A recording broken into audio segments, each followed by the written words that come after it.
In the year 1798, due to French outrage, American ships moving across the Atlantic Ocean had found themselves under constant torment and attack by French naval frigates. These so-called unwarranted attacks on American-owned ships had made its way to the attention of the U.S. government. After hard-fought debates, the U.S. government decided on retaliation.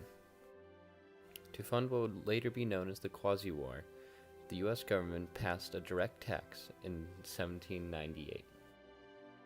The taxation needed would be close to $2 million to fund the naval endeavors.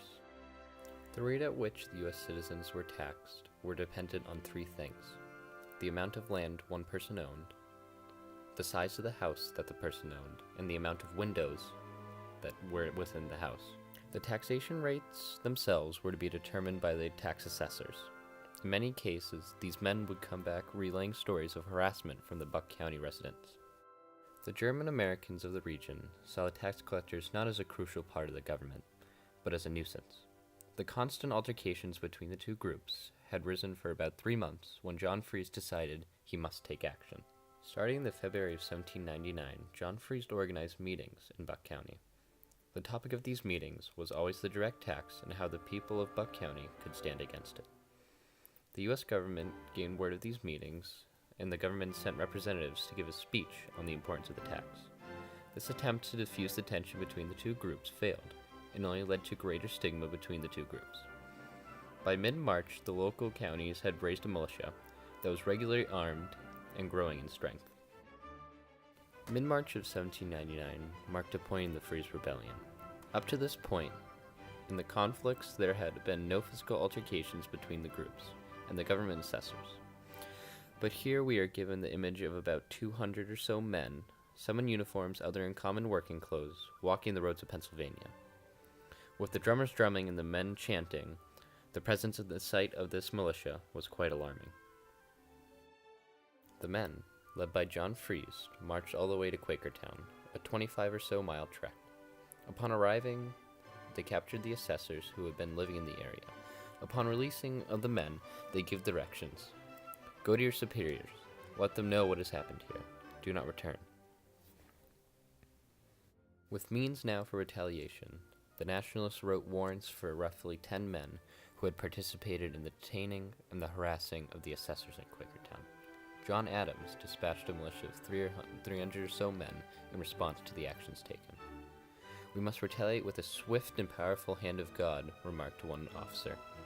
The reasoning behind such an immense size of the governmental response was due to the fact that John Adams, under the pressure of Republican figures, had been labeled as soft or sympathetic towards these so-called traitors.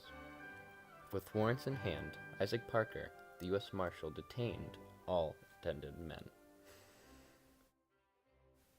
After the successful collecting of the men, they were escorted back to the Sun Inn and Tavern, located in Bethlehem, Pennsylvania. Upon being told the news, Fries mounted his own response. With a group of protesters, Fries and close to 50 men marched off to demand the release of these innocent men. Upon the arrival of these protesters, the marshal was confronted by an angry crowd of 50 men. He unbuttoned his coat, exposed a pair of pistols, and the crowd went quiet. With the crowd now quieted, Fries and Isaac Parker began to negotiate. Quickly the debate was brought inside the tavern, and many followed. After furious conversation, the tavern crowd erupted to the news that the men were to be released immediately.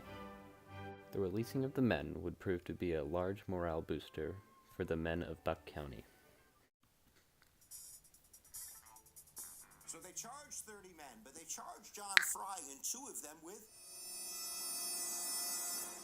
treason, which is actually defined in the Constitution, and it's very specific that you need 2 witnesses and you need to be basically waging war against the United States government. So the prosecutors in this case are going to actually use the same logic they use under the Whiskey Rebellion to say that any time that Americans band together to violently or march, in uniform against or resisting a law, that can be defined as declaring or levying war against the United States, and they're going to get their convictions. They were sentenced to hang. Actually, the first trial, it was a mistrial. It ended up being a second trial for John Fry, and actually the judge was the Supreme Court Justice Samuel Chase. And Samuel Chase started that trial off by agreeing to this expanded definition of treason, which allowed Mr. Fries to be found guilty again and sentenced to death. Now, interesting side note, Samuel Chase is going to be impeached in 1804 by the House of Representatives, and part of that impeachment lied in his actions in this Fries trial. But nevertheless, they're sentenced to hang, and the only reason I have a smile on my... The reason this becomes such an issue is based on the fact that John Adams, the President of the United States at the time, saw this as an unfair judgment. To quote Gordon Wood, this was a form of political protest made both necessary and possible by the increasing democratization of society, lacking the proper institutions for either the successful expression or the swift repression of that protest. In Peter Levine's book, Free's Rebellion and Social Injustice, Gordon Wood speaks on the political motivations behind the protesters. In colonies, it is seen that the patterns of mobs is shown to be a last result.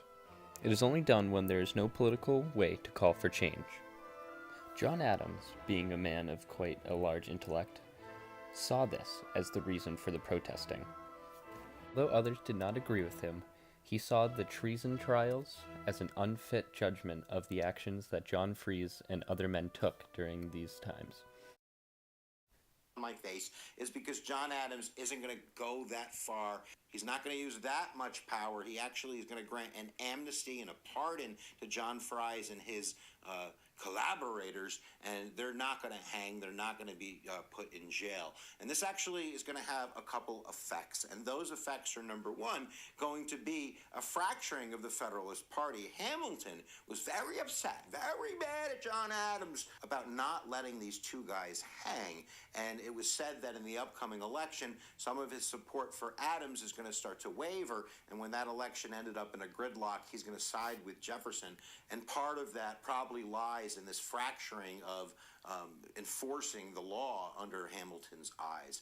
But we're also going to get the effect of the Federalist Party really being viewed by a lot of people, and especially German Americans in Pennsylvania, as being the enemy, and they're going to lose any type of loyalty. And after losing the election, John Adams was now faced with the worst question of all. Was pardoning these three men worth being known as the man who created the downfall of the Federalist Party in America? John Adams, to his deathbed, stood by his decision to pardon these three men. Although the pardoning of these three men may have been the front-page headlining news of the rebellion, just like any good story, there was an underlying catalyst that spurred on these actions. The underlying stigma towards the German Americans of the period could be epitomized in the words of Ben Franklin, a man known as a founding father and a creator of equality and freedom. Those who come hither are generally of the most ignorant, stupid sort of their nation. Here we see a quote that exposes the bias that the men in power had against the immigrants of Buck County. It is easy to understand that such a view of a group of people, one could easily overlook the possibility of the intellectual reasons for rioting, and jumping straight to the conclusion that the reason the groups were rioting was for no reason at all. It should be argued that the reason the Federalist Party fell from power and eventually existence was not because of John Adams' decision to pardon the men, but it was rather the blatant racist views the group had that did.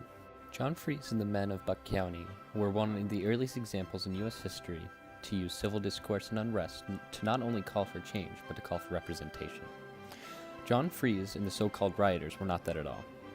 What they were, in fact, was a group on the forefront of political discourse and disobedience. To quote Howard Zinn, a historian professor at Boston University, "Protest beyond the law is not a departure from democracy. It is absolutely essential to it."